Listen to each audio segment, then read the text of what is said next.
Tim Bradley versus Brandon Rios, taking place this Saturday.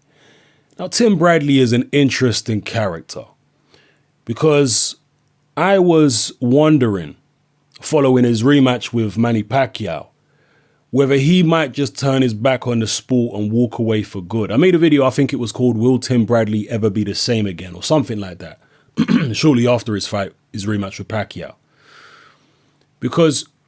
And the reason why I made that video is because Tim Bradley is not the kind of guy who's a man about town like a Mayweather. He doesn't come across as an egotistical guy who just can't get enough of the limelight and all that. Bradley's more of a blue collar, down to earth guy, similar in some ways to a Marcus Maidana. And I just made a video, as you know, about Maidana and the possibility that he may never fight again, which was something I saw coming. And with Bradley, I don't think I said he'd never fight again after the Pacquiao fight. Maybe I'm wrong, but I was definitely thinking that he might not ever be the same again. He might not have the motivation that he used to have because he'd gone to the top of the mountain, made lots of money finally. Again, in a very tough career, Tim Bradley. Very, very tough road to the top. This guy had it very hard. There's no question about that. Very few fighters in boxing, championship level fighters, have had as tough a road to the top as Tim Bradley has. When you've had that kind of tough road and you finally get to start making big money like he did with the Pacquiao fights, do you lose your motivation to fight anymore once the big money starts rolling in, particularly when you're a family man like Bradley and you're not really about the limelight? With Tim Bradley, it seems not, because he goes back into the fire once more against Brandon Rios.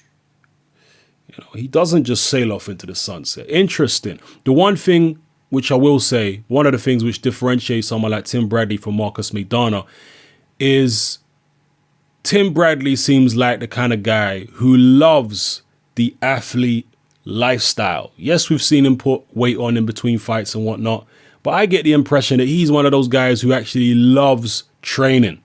Maybe I'm wrong. Maybe you'll find some video clip out there of him saying he hates training. But you know the kind of people I'm talking about. I mean, some of you out there may love training, and you might not even be boxers. You might just love going to the gym, and you might just be fitness buffs. Tim Bradley strikes me as someone who loves the endorphin rush that he gets from the training.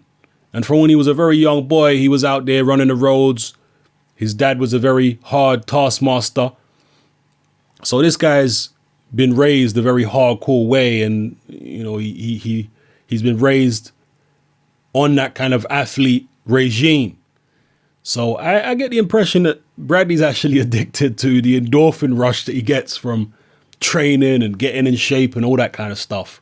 And maybe there's some vanity there as well. Maybe he likes, getting himself cut and he's definitely a warrior, Tim Bradley. There's no question about it. And he'll need to be a warrior for this fight here with Brandon Rios.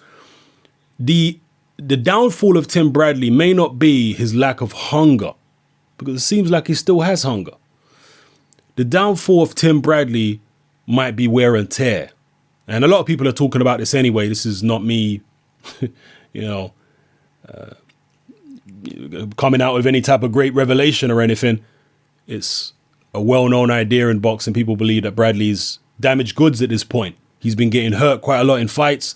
His last fight against Jesse Vargas, he was seriously hurt towards the end of the fight.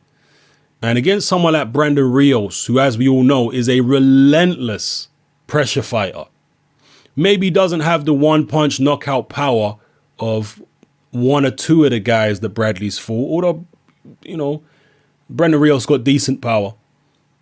Maybe doesn't have quite as hard a punch as someone like Provodnikov, possibly.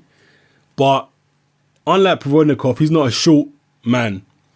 And I think he'll find it easier to stay on top of Bradley. Provodnikov was only really able to, touch Bradley when Bradley decided to stand and trade with him. If you go back and look at that fight, the rounds where Bradley chose to get on his bike and box, he won them relatively easily. Provodnikov wasn't very effective at cutting off the ring and forcing Bradley to fight. It was only when Bradley chose to stand and trade with him that Provodnikov was really having any success. And there was a point actually in the fight where Freddie Roach was thinking about pulling Provodnikov out of the fight because his face was getting so badly smashed up by Bradley's punches. He was thinking of pulling him out.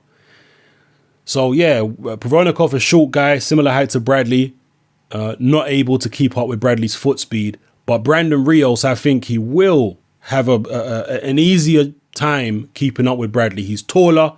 He's not a guy who fights long exactly, but he's very, very relentless, as we all know. Got an iron jaw. And one thing we know is not going to happen is Tim Bradley is never going to stop or drop Brandon Rios. That is just totally out of the question. If anyone's getting stopped or dropped, it's definitely going to be Tim Bradley. Now, we saw Brandon Rios get totally outboxed by Manny Pacquiao. And what I will say is I think Tim Bradley's foot speed is definitely comparable to Pacquiao's foot speed. Okay, the Pacquiao that fought Brandon Rios. I'm not talking about prime Pacquiao, but the Pacquiao who fought Rios. I think Bradley's foot speed is definitely comparable to Pacquiao. Don't have the hand speed of Pacquiao. Don't get it confused. Hand speed nowhere near as quick as Manny Pacquiao. But foot speed, yeah, I'd say he's there or thereabouts with Pacquiao. And Pacquiao was able to maneuver around the ring and avoid Brandon Rios' attacks very easily, actually, and more easily than I expected. Brandon Rios just wasn't able to get to grips with him at all. And part of that, I think, was Manny Pacquiao's foot speed, but a bigger part of it, in my opinion, was his southpaw stance.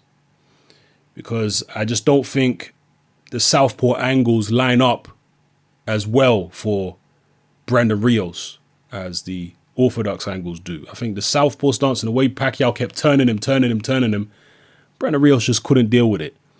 But Tim Bradley is an orthodox fighter. As I say, his hand speed is nowhere near as quick as Manny Pacquiao's. He don't hit anywhere near as hard as Manny Pacquiao. And Brandon Rios never stopped coming forward in the Pacquiao fight. It's not like Pacquiao ever scared him off with punches, but he was definitely mindful of protecting himself because he didn't want to take too many of the shots that Pacquiao was slinging at him. He could end up getting busted up, even though Brandon Rios is one of them guys who never seems to get bruised or cut in a fight, even when he's in tough fights and gets hit a lot. He's obviously got very tough skin. So this is an intriguing fight to me. You got Tim Bradley, who's looked fragile in his past few fights, a lot of wear and tear, a lot of miles on the clock.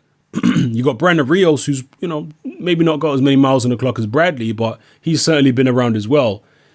But in his last fight, he looked like the old Brandon Rios. He looked relentless, strong. I know he was fighting a very faded opponent, but still, it's going to be interesting to see how Bradley copes with this. Can he really box for 12 rounds, constantly under pressure against a big, strong Brandon Rios, who's not going to be giving him any space? Bradley's going to have to do a lot of ducking and dodging in this fight because he is shorter than Rios. So he's going to have to duck and dodge, try and get underneath Rios' punches, use his jab.